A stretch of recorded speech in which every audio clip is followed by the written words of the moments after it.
Chers frères et sœurs bien-aimés du Christ, comme toujours, la providence divine fait bien les choses. Les textes de la parole de Dieu de ce dimanche sont un incroyable écho au témoignage de Saint François en ce week-end de rentrée paroissiale. Et j'aimerais retenir 3 idées pour nourrir notre réflexion et notre prière, notre méditation pour cette semaine et pour cette année pastorale qui commence. Maîtrise de soi, harmonie et joie. Maîtrise de soi, tout d'abord. Maîtrise de soi qui fait écho à la réalité du combat. Car il faut mener un vrai combat pour travailler la maîtrise de soi. Saint Jacques, dans sa lettre, s'en fait l'écho, nous l'avons entendu. N'est-ce pas justement tous ces désirs qui mènent leur combat en vous-même? Vos demandes sont mauvaises puisque c'est pour tout dépenser en plaisir, nous dit-il. Alors on retient souvent en Saint Jacques ces paroles fortes pour prendre soin des plus pauvres, et avec raison, parce qu'elles sont belles. Mais on oublie aussi très vite ces paroles tout aussi fortes pour le combat spirituel et la maîtrise de soi. Et plus que jamais, notre monde doit entendre ces paroles et cet appel. Depuis toujours, et pas seulement de nos jours, l'homme est marqué par le péché. Mais la convoitise, la jalousie, l'orgueil le poussent au désordre, à la guerre, à la violence, au conflit. Mais peut-être aujourd'hui plus qu'hier, cela prend une ampleur inédite. Notre société très publicitaire et marchande fait tout pour que l'homme ne réfléchisse plus et qu'il soit réduit à sa pulsion, son envie, son fantasme, son désir, afin de consommer et d'acheter. Et toutes les modalités informatiques et numériques où j'ai envie, je surfe, je clique et j'achète, influencent énormément notre façon de penser et de voir et de vivre le monde et dans ce monde. Et cela ne peut au final que générer de la violence. Tout est centré sur le moi, et moi, et moi, et moi, on dirait Dutronc. Et comme personne n'apprend à se maîtriser soi-même, et qu'en plus on néglige de sa manière l'éducatif ou l'apprentissage, on va mettre toujours plus de répressif, vous voyez, pour contrôler, essayer d'endiguer la violence qui va inévitablement s'amplifier. Et on va restreindre les libertés publiques et la vie sociale pour enfermer l'homme dans une bulle privée avec une illusion de liberté dans le virtuel, pour qu'il se contente d'assouvir ses désirs individuels compulsifs. Le monde qui se prépare va être terriblement triste si on y va comme ça, chers amis. Alors il faut résister et combattre. Comme Saint François en son temps. Et ça commence par soi-même et sa propre conversion personnelle. Le but n'est pas de détruire tout désir et tout plaisir, comme dans d'autres religions ou philosophies. Le but est d'orienter les désirs vers le bien, et cela nécessite d'apprendre à se maîtriser pour canaliser.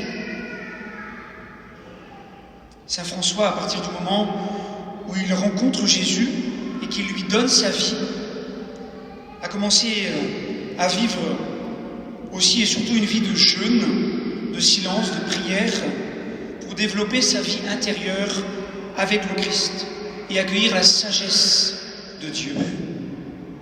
Il a embrassé dame pauvreté, après avoir embrassé le lépreux, le malade, pour mieux suivre le Christ, afin d'être toujours plus pleinement humain, pleinement vivant, pleinement libre.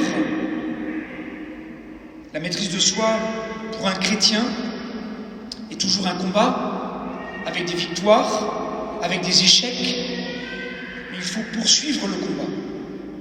Toujours les yeux fixés sur le Christ, car c'est par sa grâce que nous sommes vainqueurs. Sans lui, nous ne pouvons rien faire. Apprendre à se maîtriser, au final, c'est apprendre à laisser plus de place au Christ en nous, pour le laisser, lui, agir et œuvrer en vérité, pour nous rendre plus libres en vivant de son amour. Et c'est un chemin pour plus d'équilibre et plus d'harmonie.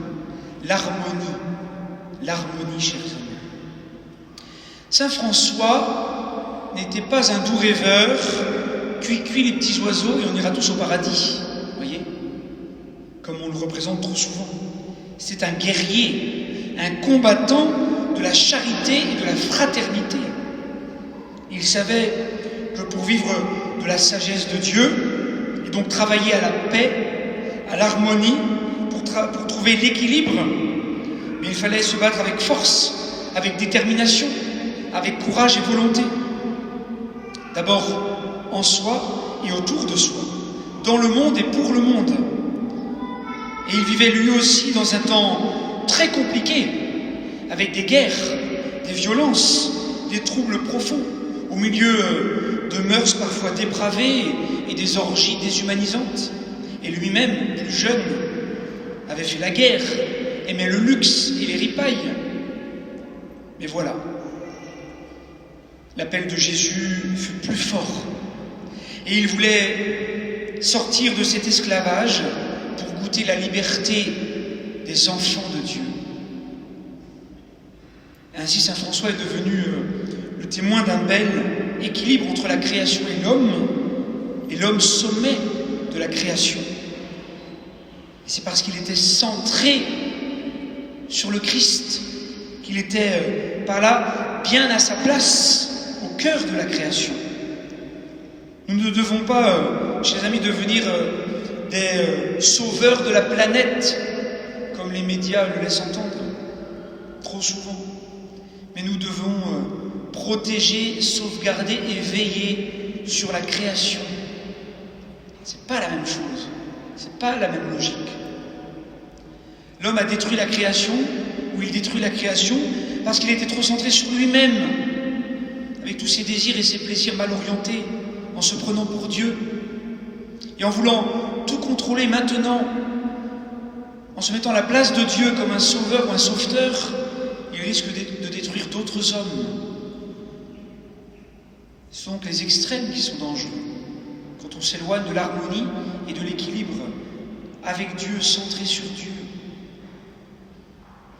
Très souvent, chers amis, comme aujourd'hui, la parole de Dieu nous invite à la vigilance, qui va de pair toujours dans la Bible avec la sobriété. Saint Pierre nous le dit, soyez sobres, soyez vigilants. L'un ne va pas sans l'autre.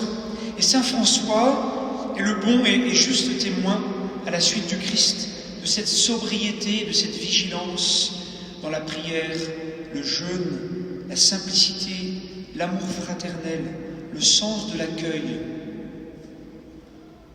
C'est là, chers amis, qu'il faut aussi faire attention aux fausses solutions et aux pièges.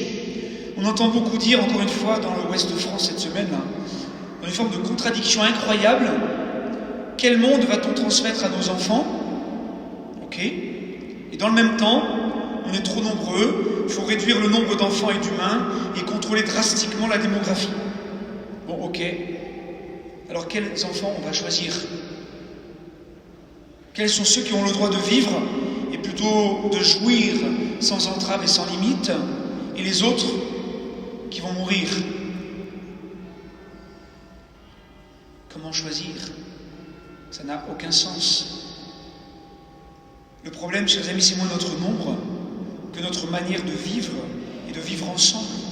Un mode de vie plus sobre, plus simple, qui permettrait à tous de vivre. Mais voilà, de nombreuses choses sont à remettre en cause et à changer, avec de la sobriété, de la simplicité, du partage. Se centrer sur Dieu et le Christ, comme saint François, permet de vivre une vraie harmonie au cœur de la création, à sa juste place, car Dieu seul sauve, et l'homme, et la création. Et enfin, chers amis, la joie. On le sait bien, tous les hommes recherchent le bonheur, mais beaucoup se trompent sur le chemin. Et les pièges sont nombreux, car les désirs humains, comme l'a dit saint Jacques, sont marqués par le péché et conduisent l'homme, voyez, vers la mort en se recroquevillant sur lui-même, en s'enfermant sur lui-même, quand la vie avec le Christ ouvre vers le ciel et la vie éternelle, dont les béatitudes commencent dès ici-bas, un peu comme la statue d'Adam et Ève là-bas, où Adam tire Ève en regardant le ciel. Je l'aime beaucoup, vous irez la voir. C'est la joie simple de l'enfant que Jésus place au milieu des 12. Joie qui va de pair avec l'humilité de l'enfant. Humilité, humus, la terre, la poussière, la boue. L'homme, sans le souffle de Dieu, sans le vent de l'Esprit Saint, n'est rien.